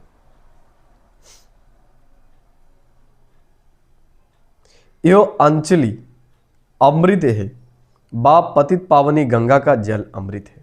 তাহলে এটা এখন চিন্তা করতে হবে যে ওই যে গীতা সেটা কোনটা, বা ওই যে গঙ্গা সেটা কোনটা, ওটা ওই গঙ্গা, জলের গঙ্গা, নাকি ঈশ্বর এসে যে আমাদের এই জ্ঞান গঙ্গা দিচ্ছে এই গঙ্গা? এটা তো এখন বিচার করছি, বাইরে গিয়ে থাকে আর নাকি, বাইরে গিয়ে আমাদের করতে হবে এটা নিয়ে চিন্তা। दिखाते हैं अर्जुन ने बाण मारा फिर अमृत जल पिलाया, তাই না? কাকে? ভীষ্মকে। ভীষ্ম যখন তীরের শয্যায় ছিল কি করেছিল? বাণ মেরে ওকে জল খাইয়েছিল। সম্ভব? এই জ্ঞান রূপী জল, জ্ঞান এমন একটা জিনিস, মনে করো আমরা কেউ দুঃখী আছি খুব, কেউ এসে সুন্দর আমাকে একটা জ্ঞানের পয়েন্ট শোনালো, কি হলো, ভেতরে যে তৃষ্ণা ছিল তৃপ্ত হলো, বাহ কি সুন্দর একটা শব্দ শুনলাম, আমার ভেতরটা একদম জুড়িয়ে গেল। তাই জ্ঞানরূপী জল।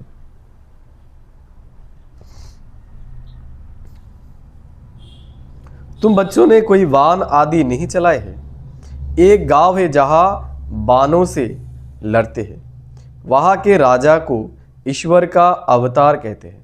মানে বাবার সময় বলছে, যেমন একটা গ্রাম ছিল যেখানে তারা তীর ধনুক নিয়ে লড়াই করত, আর তাদের রাজাকে তারা কি বলতো? দেবতা।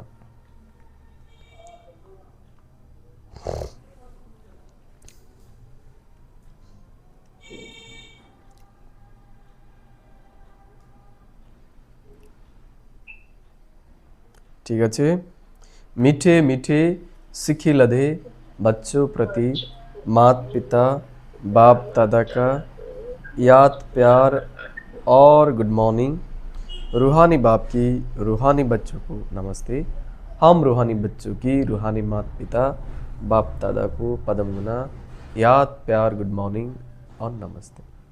धारणा के लिए मुख्य सार एक नंबर बोलছে बाप से सुख बा वर्षा, बाप से सुख का वर्षा लेकर सुख का देवता बनना है। তাহলে কি করতে হবে? সবার প্রথমে বাবার কাছ থেকে আমাদের সুখের বর্ষা নিতে হবে, তারপরে সেটা অন্যকে দান করতে হবে। কারণ বাবা যে সম্পত্তি আমাদের দিয়েছে এটা যত দেব তত বাড়বে। কত সুন্দর জিনিস, যত দেব তত বাড়বে। सबको सुख देना है, কাকে? সবাইকে সুখ দিতে হবে। পাশের বাড়ি শত্রু যে, তাকেও সুখ দিতে হবে। राज ऋषि बनने के लिए सर्व विकारों का संन्यास करना है। বাবা বলছে আমাদের যদি রাজ ঋষি হতে হয় তাহলে সমস্ত বিকারকে এখন আমাদের কি করতে হবে? ত্যাগ করতে হবে। 2 নম্বর বাবা বলছে পড়াই হি সচ্চি খোরাক হে। পড়াটাই হচ্ছে সত্যিকারের খোরাক। খাবার বলি, সম্পত্তি বলি, যাই বলি, এই জ্ঞান, এই পড়া।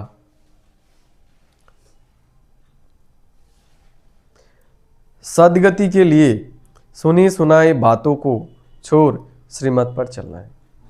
যদি আমরা চাই আমাদের সদ্গতি হোক, তাহলে শুনি শোনাই বাত, ও আমাকে বলেছে, এই ও আমাকে বলেছে, এই এই ও আমাকে বলেছেটাকে আমাদের ডিলিট করতে হবে। বুঝতে পারলে? কারো শোনানো কথা আমরা যেন বিশ্বাস না করি।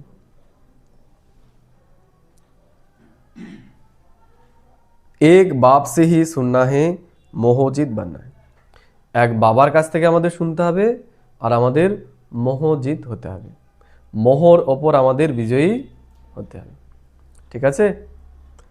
বরদান বাবা বলছে अपने असली संस्कारों को इमर्ज कर सदा हर्षित रहने वाले ज्ञान स्वरूप भव। কি বললো বাবা? अपने असली संस्कारों को इमर्ज कर, কি করতে হবে আমাদের? এখন আমাদের যে আসল সংস্কার, সেই আসল সংস্কারকে এখন আমাদের এমার্জ করতে হবে। সদা হর্ষিত রহনে वाले জ্ঞান স্বরূপ হবে। তাহলে যখন আমরা জ্ঞানটাকে ইমার্জ রাখবো, তখনই আমরা হর্ষিত হতে পারবো, খুশিতে থাকতে পারবো। বুঝতে পারলে? তাহলে আমরা কি বলা হবে? আমরা জ্ঞান স্বরূপ আমাদেরকে বলা হবে, জ্ঞান স্বরূপ আমরা হতে পারবো। जो बच्चे ज्ञान का सिमरन कर उसका स्वरूप बनते हैं वह सदा हर्षित रहते हैं। বা বলছে যে জ্ঞানটাকে চিন্তন করবে সেই সদা হর্ষিত থাকতে পারবে। বুঝতে পারলে? তাহলে জ্ঞানটাকে চিন্তন না করলে পরে আমরা খুশিতে থাকতে পারবো না। আজকে যেটা বাবা বারবার বলেছে আমাদের, সেটা सदा हर्षित रहना यह ब्राह्मण जीवन का असली संस्कार है। বা বলছে সদাই খুশিতে থাকা, হর্ষিত থাকা, এটা আমাদের ব্রাহ্মণ জীবনের সংস্কার, মূল সংস্কার। বোঝা গেল? दिव्य गुण अपनी चीज है, अवगुण माया की चीज है। তাহলে দিব্য গুণ হচ্ছে আমাদের জিনিস, আর অবগুণ হচ্ছে মায়ার জিনিস।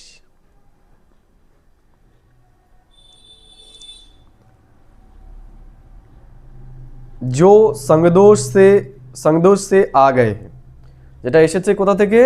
সঙ্গ দোষের কারণে এসেছে আমাদের ভিতরে।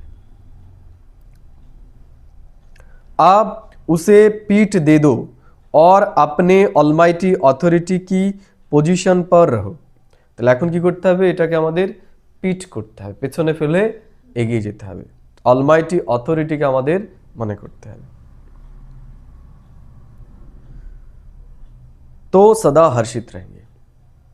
তাহলে আমরা যদি অলমাইটি অথরিটির কথাগুলোকে চিন্তা করি, তাহলে আমরা খুশিতে থাকতে পারবো, হর্ষিত থাকতে পারবো। कोई भी आसुरी व व्यर्थ संस्कार सामने आने की हिम्मत भी नहीं कर सकेंगे। বা বলছে কোনো আসরিক সংস্কার আমাদের সামনে আসার হিম্মত করতে পারবে না। কখন? যখন আমরা ঈশ্বরীয় মতে চলবো তখন। স্লোগান বা বলছে संपूर्णता का लक्ष्य सामने रखो तो संकल्प में भी कोई आकर्षण आकर्षित नहीं कर सकती। বা বলছে সম্পূর্ণতার লক্ষ্য যদি আমরা সামনে রাখি, তাহলে কোনো সংকল্প, কোনো সংস্কার আমাদেরকে আকর্ষিত করতে পারবে না। বোঝা গেল? अव्यक्त इशारे बाबा बोलছে ये अव्यक्त इशारे एकता और विश्वास की विशेषता द्वारा सफलता संपन्न बनो। তাহলে এখন আমাদের কি হতে হবে? সফলতা সম্পন্ন হতে হবে। সেটা হবে কিসের আধারে? একতার আধারে হবে। एकता के लिए एक रूहानी ताबीज सदा अपने पास रखना। তো বলছে একতার জন্য কি করতে হবে? আমাদের একটা তাবিজ সদাই আমাদের সাথে রাখতে হবে। কি রিগার্ড দেনা হি রিগার্ড লেনা। তাবিজটা কি? সম্মান দেওয়াই সম্মান পাওয়া। তাহলে আমাদের কি করতে হবে? এখন সকলকে সম্মান দিতে হবে। ইহো रिगार्ड का रिकॉर्ड सफलता का अविनाशी रिकॉर्ड हो जाएगा। বা বলছে এই রিগার্ডের রেকর্ডই কি করবে? আমাদের সফলতা অবিনাশী রেকর্ড হয়ে যাবে। মুখ পর এক হি সফলতা কা মন্ত্র হো। আমাদের মুখে যেন একটাই সফলতার মন্ত্র থাকে, কি? পেহলে আপ। কি মন্ত্র মনে রাখতে হবে? পেহলে আপ। সবার আগে তুমি, অন্যকে আমাদের এগিয়ে দিতে হবে। ইহ মহামন্ত্র মন সে পাক্কা রহে। এই মহামন্ত্র যেন আমাদের মনে একদম কি পাক্কা হয়। কি? পেহলে আপ, প্রথমে তুমি। এটা यथार्थ रूप से पहले मैं को मिटाकर दूसरे को आगे बढ़ाना। কি করতে হবে এখন আমাদের? নিজেকে মিটিয়ে অন্যকে আমাদের এগিয়ে দিতে হবে। এখন समझते हुए इस महामंत्र को आगे बढ़ाते सफलता को पाते रहो। তাহলে এটাকে বুঝে আমাদের এখন কি করতে হবে? আগে এগিয়ে যেতে হবে। यह मंत्र और ताबीज सदा साथ रहे तो प्रत्यक्षता का नगारा बज जाएगा। বা বলছে এই মহামন্ত্র আর তাবিজ যদি আমাদের সাথে থাকে তাহলে আমরা কি হয়ে যাব? কি হয়ে যাব? প্রত্যক্ষতার নাগারা বেজে উঠবে, আমরা প্রত্যক্ষ হয়ে যাব। ক্লিয়ার? ওম শান্তি। লাইটটা অফ করো।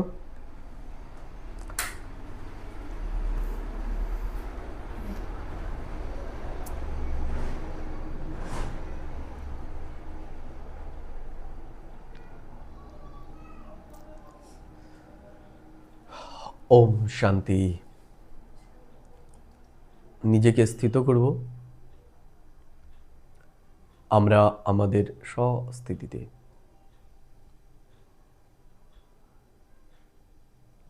এই শরীর থেকে ডিট্যাচ। আজকে বাবা আমাদের বলল, বাবা আমাদের ঘুমিয়ে যাওয়া বুদ্ধিকে এখন পুনরায় জাগ্রত করতে এসেছে।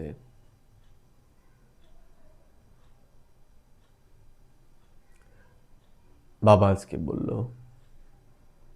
বাবার জ্ঞানই হচ্ছে আমাদের বুদ্ধির খোরাক। অর্থাৎ আমাদের বুদ্ধি যে শুয়ে গেছে, আমাদের বুদ্ধি যার বিবেচনা করার ক্ষমতা নষ্ট হয়ে গেছে, সে পুনরায় জেগে উঠবে ঈশ্বরীয় এই দিব্য জ্ঞানের আধারে। এর জন্য এই দিব্য জ্ঞান আমাদের বিবেককে জাগ্রত করবে, আমাদের বিবেককে দিব্য বানাবে। আর দিব্য বিবেকের দ্বারাই আমরা দিব্য সত্যযুগী আত্মাতে পরিণত হতে পারব। বাবা বললেন যে এই দুনিয়ার মানুষের বুদ্ধি এখন পাথরের মতো হয়ে গেছে, আমাদের বুদ্ধিও পাথরের মতনই হয়ে গেছিল। বাবা এসে এখন তার শ্রেষ্ঠ জ্ঞানের আধারে আমাদের বুদ্ধিকে দিব্য এবং শ্রেষ্ঠ বানাচ্ছে। আমরা দিব্য বুদ্ধির অধিকারী আত্মা, শ্রেষ্ঠ ভাগ্যবান। বাবা এখন আমাকে কাঁটা থেকে ফুল বানাচ্ছে, আমাকে মানুষ থেকে দেবতা তৈরি করছে। এই জ্ঞান সব থেকে বড় খাজানা। এই জ্ঞান অমৃত তুল্য। বাবা আমাদের জ্ঞান অমৃত দিচ্ছে। দুনিয়ার মানুষ তো জলের গঙ্গাকেই অমৃতদায়ী মনে করে পতিত দূষিত গঙ্গা জলকেই তারা পান করছে। ঈশ্বর এখন এসে আমাদের দিব্য জ্ঞানরূপী গঙ্গা পান করাচ্ছেন, যার আধারে আমাদের বুদ্ধি দিব্য বুদ্ধিতে পরিণত হবে এবং দিব্য বুদ্ধির আধারে আমরা দিব্য আত্মায় পরিণত হব। বাবা আজকে বললেন আমরা এখন এই শ্রেষ্ঠ জ্ঞানের আধারে সংসারী থেকে আমরা সংসার আশ্রম তৈরি করছি। এই দুনিয়ার জীবজন্তু ও সংসার ধর্ম পালন করছে, কিন্তু আমরা শ্রেষ্ঠ ব্রাহ্মণ আত্মারা এই ঈশ্বরীয় জ্ঞানের আধারে সংসার আশ্রম তৈরি করতে চলেছি, আর সেটা হবে পবিত্রতার দ্বারাই। পবিত্রতার দ্বারাই আমাদের বুদ্ধি দিব্য বুদ্ধিতে পরিণত হবে। যত যত আমরা পবিত্রতাকে নিজের জীবনে ধারণ করব, ততই আমরা শ্রেষ্ঠ দিব্য আত্মায় পরিণত হব। বাবা আজকে বললেন আমাদের এখন কাঁটা থেকে ফুল হতে হবে। আমরা যেন কাউকে কাঁটা না লাগাই। বাবা বললেন আমাদের সম্পূর্ণতার লক্ষ্যকে আমাদের সামনে রাখতে হবে, তাহলেই আমরা আকর্ষণের মূর্তি হতে পারব।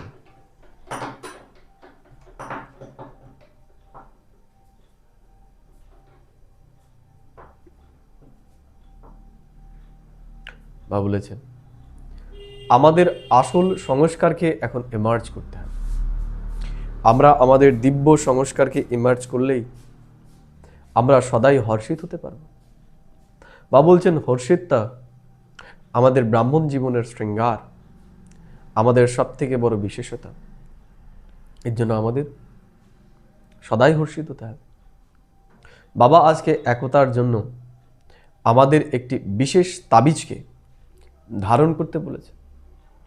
সেটা হলো অন্যকে সম্মান দেওয়া। সম্মান দিলেই আমাদের মধ্যে একতা স্থাপন হবে। আরেকটা বাবা কথা বললেন আজকে,